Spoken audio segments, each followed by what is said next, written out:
Bonjour, nous allons découvrir le fonctionnement de 4D V13.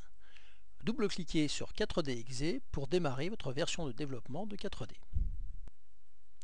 Automatiquement, l'assistant de bienvenue vous propose de vous connecter à un serveur, ouvrir une application locale ou créer une nouvelle application. C'est par ici que nous commencerons. À terme, lorsque vous serez habitué, vous pourrez ne plus afficher ce dialogue en cliquant sur la case « Ne plus afficher ce dialogue au lancement de 4D ». Dans un premier temps, nous allons créer une application pour découvrir l'architecture et l'interface de 4D. Nous enregistrons cette première base sur le bureau. Ma première base 4D. 4D propose d'emblée l'explorateur par lequel vous passerez systématiquement ou presque pour modifier les tables et les champs, c'est-à-dire votre structure, les formulaires ou les méthodes. On reconnaît ici le modèle MVC classique, modèle vue contrôleur, utilisé par 4D depuis toujours et par la plupart des outils modernes aujourd'hui. On y retrouve la notion de modèle, ce sont les tables, champs et liens qui représentent le modèle de données, la notion de vue, appelée dans 4D des formulaires, la notion de contrôleur, appelée des méthodes.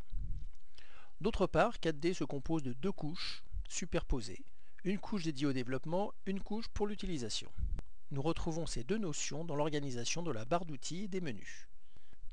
Nous voyons ici les menus fichiers à développement concernent la couche développement donc dédiée aux développeurs.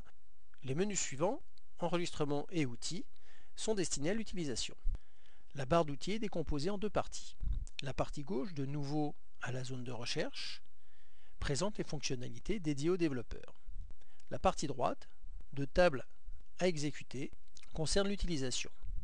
Le centre de sécurité et de maintenance et les propriétés concernent à la fois le développement et l'utilisation, mais plus l'utilisation côté administrateur. 4D dispose également d'outils complémentaires pour gérer les aspects sécurité de vos bases de données, avec une gestion avancée et programmable des groupes utilisateurs et mots de passe, ainsi que les menus, images, la gestion des styles, etc.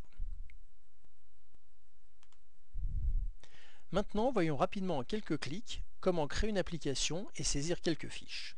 Par la suite, nous créerons une application spécifique dont nous allons définir les contours et nous verrons progressivement les différents éléments qui peuvent être mis en place pour disposer d'une application professionnelle disponible en client-serveur par le web avec intégration des technologies modernes telles que le Xlif, le SVG et bien d'autres outils.